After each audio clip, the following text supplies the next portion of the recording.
श्रीमद्वाल्मीकि रामायण अयोध्या कांड अध्याय 52। श्रीराम की आज्ञा से गुह का नाव मंगाना। श्रीराम का सुमंत्र को समझा बुझाकर अयोध्यापुरी लौट जाने के लिए आज्ञा देना। सीता की गंगा जी से प्रार्थना।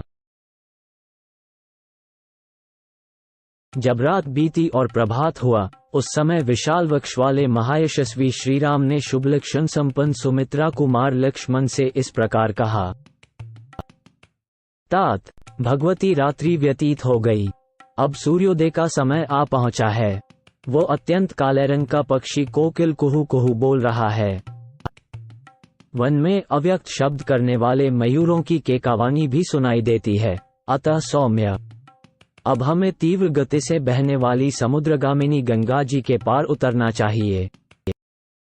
मित्रों को आनंदित करने वाले सुमित्रा कुमार लक्ष्मण ने श्री रामचंद्र जी के कथन का अभिप्राय समझकर गुह और सुमंत्र को बुलाकर पार उतरने की व्यवस्था करने के लिए कहा और स्वयं वे भाई के सामने आकर खड़े हो गए।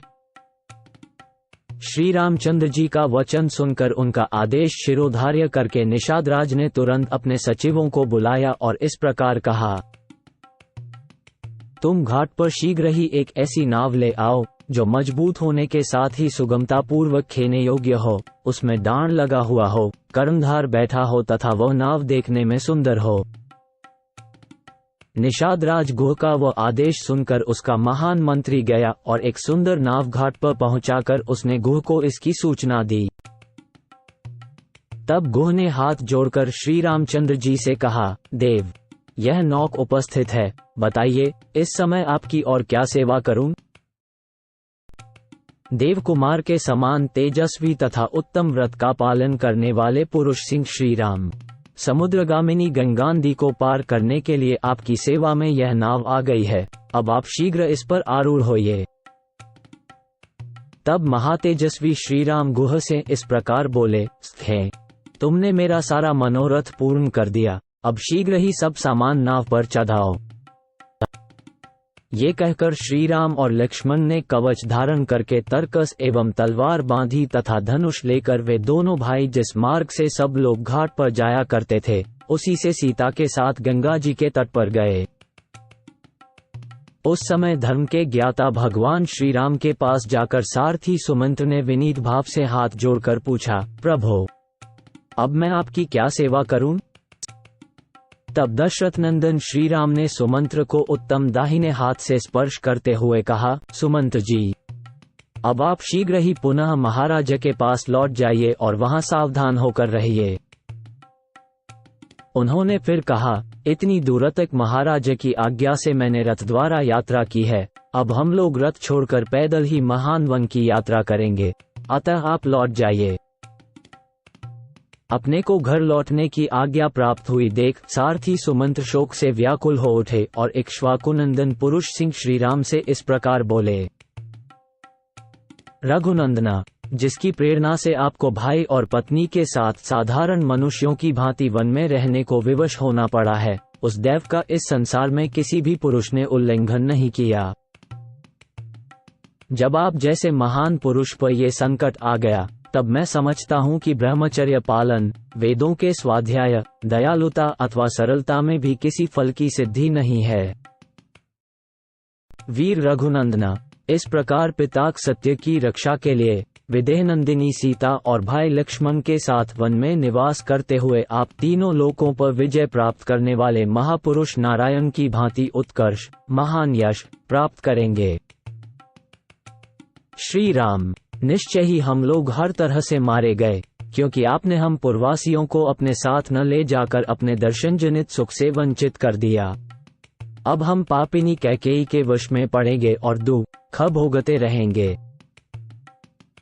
आत्मा के समान प्रिय श्री रामचंद्र जी से ऐसी बात कहकर उन्हें दूर जाने को उद्यत देख सारथी सुमंत्र दुख से व्याकुल होकर देर तक रोते रहे। आंसुओं का प्रवाह रुकने पर आचमन करके पवित्र हुए सारथ से श्री रामचंद्र जी ने बारंबार मधुर वाणी में कहा, सुमंत्र जी, मेरी दृष्टि में इक्ष्वाकुवंशियों का हित करने वाला सुहृद आपके समान दूसरा कोई नहीं है। आप ऐसा प्रयत्न करें जिससे महाराज दशरथ को मेरे लिए शोक न हो। पृथ्वीपति महाराज दशरथ एक तो बूढ़े हैं, दूसरे उनका सारा मनोरथ चूर चूर हो गया है, इसलिए उनका हृदय शोक से पीड़ित है। यही कारण है कि मैं आपको उनकी संभाल के लिए कहता हूँ। वे महामनस्वी महाराज कैकेयी का प्रिय करने की इच्छा से आपको जो कुछ जैसी भी आज्ञा दें, उसका आप आदरपूर्वक पालन करें, यही मेरा अनुरोध है।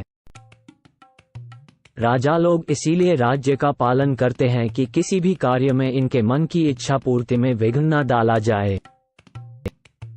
सुमंत जी, जिस किसी भी कार्य में जिस किसी तरह भी महाराज को अप्रिय बात से खिन्न होने का अवसर न आवे तथा वे शोक से दुबले न हों, वह आपको उसी प्रकार करना चाहिए। जिन्होंने कभी दुख नहीं देखा है, उन आर्य, जितेंद्रिय और वृद्ध महाराज को मेरी ओर से प्रणाम करके यह बात कहिएगा। हम लोग अयोध्या से निकल गए अथवा हमें वन में रहना पड़ेगा, इस बात को लेकर न तो मैं कभी शोक करता हूँ और न लक्ष्मण को ही इसका शोक है। 14 वर्ष समाप्त होने पर हम पुनः शीघ्र ही लौट आएंगे और उस समय आप मुझे, लक्ष्मण को और सीता को भी फिर देखेंगे। सुमंत जी, महाराज से ऐसा कहकर आप मेरी माता से, उनके साथ बैठी हुई अन्य देवियों, माताओं से तथा कैकेयी से भी बारंबार मेरा कुशल समाचार कहिएगा। माता कौशल्या से कहिएगा कि तुम्हारा पुत्र स्वस्थ एवं प्रसन्न है। इसके बाद सीता की ओर से, मुझ ज्येष्ठ पुत्र की ओर से तथा लक्ष्मण की ओर से भी माता की चरण वंदना कह दीजिएगा।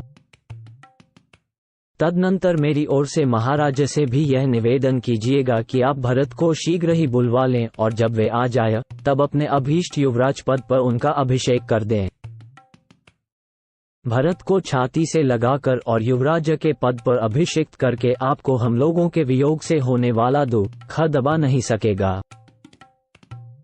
भरत से भी हमारा ये संदेश कह दीजिएगा कि महाराज के प्रति जैसा तुम्हारा बर्ताव है, वैसा ही समान रूप से सभी माताओं के प्रति होना चाहिए। तुम्हारी दृष्टि में कैकेयी का जो स्थान है, वही समान रूप से सुमित्रा और मेरी माता कौशल्या का भी होना उचित है। इन सब में कोई अंतर न रखना। पिताजी का प्रिय करने की इच्छा से युवराज पद को स्वीकार करके यदि तुम राजकाज की देखभाल करते रहोगे तो इहलोक और परलोक में सदा ही सुख पाओगे। श्री रामचंद्र जी ने सुमंत्र को लौटाते हुए जब इस प्रकार समझाया, तब उनकी सारी बातें सुनकर वे श्री राम से स्नेहपूर्वक बोले। तात, सेवक का स्वामी के प्रति जो सत्कारपूर्ण बर्ताव होना चाहिए, उसका यदि मैं आपसे बात करते समय पालन न कर सकूं, यदि मेरे मुख से स्नेहवश कोई धृष्टतापूर्ण बात निकल जाए तो यह मेरा भक्त है, ऐसा समझकर आप मुझे क्षमा कीजिएगा। जो आपके वियोग से पुत्र शोक से आतुर हुई माता की भांति संतप्त हो रही है, उस अयोध्यापुरी में मैं आपको साथ लिए बिना कैसे लौट कर जा सकूंगा। आते समय लोगों ने मेरे रथ में श्री राम को विराजमान देखा था, अब इस रथ को श्री राम से रहित देखकर उन लोगों का और उस अयोध्यापुरी का भी हृदय विदीर्ण हो जाएगा। जैसे युद्ध में अपने स्वामी वीर रथी के मारे जाने पर जिसमें केवल सारथी शेष रह गया हो, ऐसे रथ को देखकर उसकी अपनी सेना अत्यंत दयनीय अवस्था में पड़ जाती है, उसी प्रकार मेरे इस रथ को आपसे सूना देखकर सारी अयोध्या नगरी दीन दशा को प्राप्त हो जाएगी। आप दूर रहकर भी प्रजा के हृदय में निवास करने के कारण सदा उसके सामने ही खड़े रहते हैं। निश्चय ही इस समय प्रजावर्ग के सब लोगों ने आपका ही चिंतन करते हुए खाना पीना छोड़ दिया होगा। श्री राम, जिस समय आप वन को आने लगे, उस समय आपके शोक से व्याकुलचित हुई प्रजा ने जैसा आर्तनाद एवं क्षोभ प्रकट किया था, उसे तो आपने देखा ही था। आपके अयोध्या से निकलते समय पुरवासियों ने जैसा आर्तनाद किया था, आपके बिना मुझे खाली रथ लिए लौटा देख वे उससे भी 100 गुना हाहाकार करेंगे। क्या मैं महारानी कौशल्या से जाकर कहूंगा कि मैंने आपके बेटे को मामा के घर पहुंचा दिया है? इसलिए आप संताप न करें, ये बात प्रिय होने पर भी असत्य है, अतः ऐसा असत्य वचन भी मैं कभी नहीं कह सकता। फिर यह अप्रिय सत्य भी कैसे सुना सकूंगा कि मैं आपके पुत्र को वन में पहुंचा आया। ये उत्तम घोड़े मेरी आज्ञा के अधीन रहकर आपके बंधुजनों का भार वहन करते हैं, आपके बंधुजनों से हीन रथ का ये वहन नहीं करते हैं। ऐसी दशा में आपसे सूने रथ को ये कैसे खींच सकेंगे। अतः निष्पाप रघुनंदन, अब मैं आपके बिना अयोध्या लौटकर नहीं जा सकूंगा। मुझे भी वन में चलने की ही आज्ञा दीजिए। यदि इस तरह याचना करने पर भी आप मुझे त्याग ही देंगे तो मैं आपके द्वारा परित्यक्त होकर यहाँ रथ सहित अग्नि में प्रवेश कर जाऊंगा। रघुनंदना, वन में आपकी तपस्या में विघ्न डालने वाले जो जो जंतु उपस्थित होंगे, मैं इस रथ के द्वारा उन सबको दूर भगा दूंगा। श्री राम, आपकी कृपा से मुझे आपको रथ पर बिठाकर यहाँ तक लाने का सुख प्राप्त हुआ। अब आपके ही अनुग्रह से मैं आपके साथ वन में रहने का सुख भी पाने की आशा करता हूँ। आप प्रसन्न होकर आज्ञा दीजिए। मैं वन में आपके पास ही रहना चाहता हूँ। मेरी इच्छा है कि आप प्रसन्नतापूर्वक कह दें कि तुम वन में मेरे साथ ही रहो। वीर, ये घोड़े भी यदि वन में रहते समय आपकी सेवा करेंगे तो इन्हें परम गति की प्राप्ति होगी। प्रभु, मैं वन में रहकर अपने सिर से, सारे शरीर से आपकी सेवा करूंगा और इस सुख के आगे अयोध्या तथा देवलोक का भी सर्वथा त्याग कर दूंगा। जैसे सदाचारहीन प्राणी इंद्र की राजधानी स्वर्ग में नहीं प्रवेश कर सकता, उसी प्रकार आपके बिना मैं अयोध्यापुरी में नहीं जा सकता। मेरी यह अभिलाषा है कि जब वनवास की अवधि समाप्त हो जाए, तब फिर इसी रथ पर बिठाकर आपको अयोध्यापुरी में ले चलूं। वन में आपके साथ रहने से ये 14 वर्ष मेरे लिए 14 क्षणों के समान बीत जाएंगे, अन्यथा 1400 वर्षों के समान भारी जान पड़ेंगे। अतः भक्तवत्सल, आप मेरे स्वामी के पुत्र हैं। आप जिस पथ पर चल रहे हैं, उसी पर आपकी सेवा के लिए साथ चलने को मैं भी तैयार खड़ा हूँ। मैं आपके प्रति भक्ति रखता हूँ, आपका भृत्य हूँ और भृत्य जनोचित मर्यादा के भीतर स्थित हूँ, अतः आप मेरा परित्याग न करें। इस तरह अनेक प्रकार से दीन वचन कहकर बारंबार याचना करने वाले सुमंत से सेवकों पर कृपा करने वाले श्री राम ने इस प्रकार कहा। सुमंत जी, आप स्वामी के प्रति स्नेह रखने वाले हैं। मुझ में आपकी जो उत्कृष्ट भक्ति है, उसे मैं जानता हूँ। फिर भी जिस कार्य के लिए मैं आपको यहाँ से अयोध्यापुरी में भेज रहा हूँ, उसे सुनिए। जब आप नगर को लौट जाएंगे, तब आपको देखकर मेरी छोटी माता कैकेयी को यह विश्वास हो जाएगा कि राम वन को चले गए। इसके विपरीत यदि आप नहीं गए तो उसे संतोष नहीं होगा। मेरे वनवासी हो जाने पर भी वह धर्मपरायण महाराज दशरथ के प्रति मिथ्यावादी होने का संदेह करे, ऐसा मैं नहीं चाहता। आपको भेजने में मेरा मुख्य उद्देश्य यही है कि मेरी छोटी माता कैकेयी भरत द्वारा सुरक्षित समृद्धिशाली राज्य को हस्तगत कर ले। सुमंत जी, मेरा तथा महाराज का प्रिय करने के लिए आप अयोध्यापुरी को अवश्य पधारिए और आपको जिनके लिए जो संदेश दिया गया है, वो सब वहां जाकर उन लोगों से कह दीजिए। ऐसा कहकर श्रीराम ने सुमंत्र को बारंबार सांत्वना दी। इसके बाद उन्होंने गुह से उत्साहपूर्वक ये युक्तियुक्त बात कही। निषादराज गुह, इस समय मेरे लिए ऐसे वन में रहना उचित नहीं है, जहाँ जनपद के लोगों का आना जाना अधिक होता हो। अब अवश्य मुझे निर्जन वन के आश्रम में ही वास करना होगा। इसके लिए जटा धारण आदि आवश्यक विधि का मुझे पालन करना चाहिए। अतः फल मूल का आहार और पृथ्वी पर शयन आदि नियमों को ग्रहण करके मैं सीता और लक्ष्मण की अनुमति लेकर पिता का हित करने की इच्छा से सिर पर तपस्वी जनों के आभूषण रूप जटा धारण करके यहाँ से वन को जाऊंगा। मेरे केशों को जटा का रूप देने के लिए तुम बड़का दूध ला दो। गुह ने तुरंत ही बड़का दूध लाकर श्रीराम को दिया। श्रीराम ने उसके द्वारा लक्ष्मण की तथा अपनी जटाएं बनाई। महाबाहु पुरुष सिंह श्रीराम तत्काल जटाधारी हो गए। उस समय वे दोनों भाई श्रीराम लक्ष्मण वल्कल वस्त्र और जटामंडल धारण करके ऋषियों के समान शोभा पाने लगे। तदनंतर वानप्रस्थ मार्ग का आश्रय लेकर लक्ष्मण सहित श्रीराम ने वानप्रस्थोचित व्रत को ग्रहण किया। तत्पश्चात वे अपने सहायक गुह से बोले, निषादराज, तुम सेना, खजाना, किला और राज्य के विषय में सदा सावधान रहना, क्योंकि राज्य की रक्षा का काम बड़ा कठिन माना गया है। गुह को इस प्रकार आज्ञा देकर उससे विदा ले इक्ष्वाकु कुलनंदन श्री रामचंद्र जी पत्नी और लक्ष्मण के साथ तुरंत ही वहां से चल दिए। उस समय उनके चित्त में तनिक भी व्यग्रता नहीं थी। नदी के तट पर लगी हुई नाव को देखकर इक्ष्वाकुनंदन श्री राम ने शीघ्रगामी गंगा नदी के पार जाने की इच्छा से लक्ष्मण को संबोधित करके कहा, पुरुष सिंह, ये सामने नाव खड़ी है, तुम मनस्विनी सीता को पकड़कर धीरे से उस पर बिठा दो, फिर स्वयं भी नाव पर बैठ जाओ। भाई का यह आदेश सुनकर मन को वश में रखने वाले लक्ष्मण ने पुनर्तः उसके अनुकूल चलते हुए पहले मिथिलेश कुमारी श्री सीता को नाव पर बिठाया, फिर स्वयं भी उस पर आरूढ़ हुए। सबके अंत में लक्ष्मण के बड़े भाई तेजस्वी श्री राम स्वयं नौका पर बैठे। तदनंतर निषादराज गुह ने अपने भाई बंधुओं को नौक खेने का आदेश दिया। महातेजस्वी श्री रामचंद्र जी भी उस नाव पर आरूढ़ होने के पश्चात अपने हित के उद्देश्य से ब्राह्मण और क्षत्रिय के जपने योग्य दैर्वी नाव इत्यादि वैदिक मंत्र का जप करने लगे। फिर शास्त्र विधि के अनुसार आचमन करके सीता के साथ उन्होंने प्रसन्नचित होकर गंगा जी को प्रणाम किया। महारथी लक्ष्मण ने भी उन्हें मस्तक झुकाया।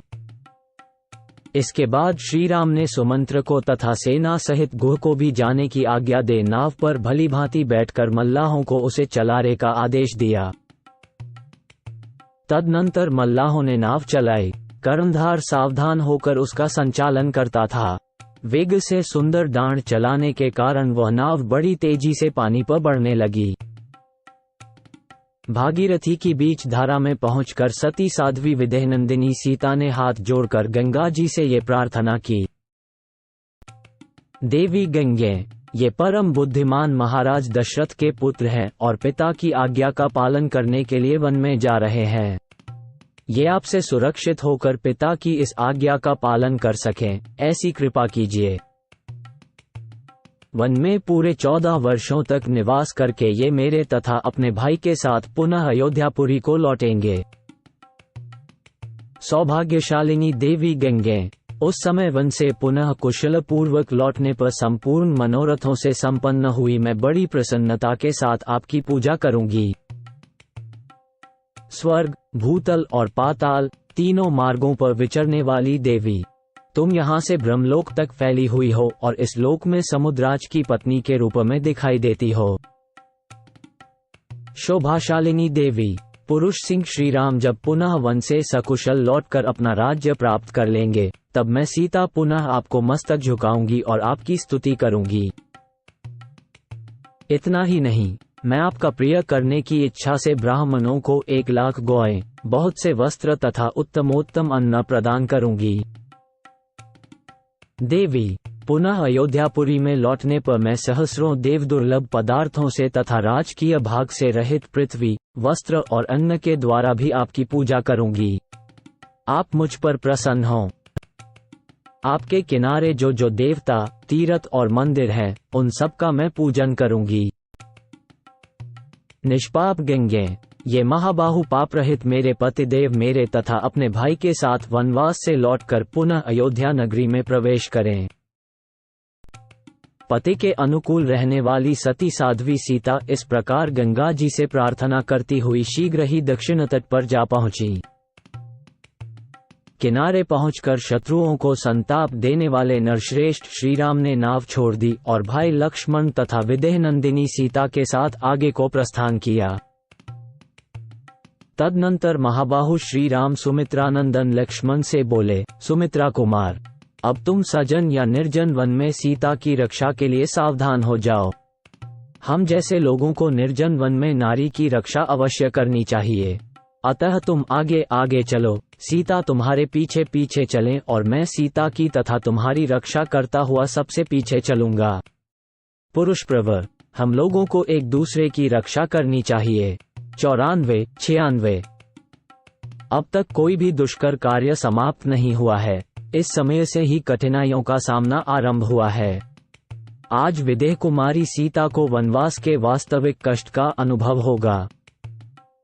अब ये ऐसे वन में प्रवेश करेगी जहां मनुष्यों के आने जाने का कोई चिन्ह नहीं दिखाई देगा, न धान आदि के खेत होंगे, न टहलने के लिए बगीचे, जहां ऊंची नीची भूमि होगी और गड्ढे मिलेंगे जिसमें गिरने का भय रहेगा। श्री रामचंद्र जी का यह वचन सुनकर लक्ष्मण आगे बढ़े। उनके पीछे सीता चलने लगी तथा सीता के पीछे रघुकुल नंदन श्री राम थे।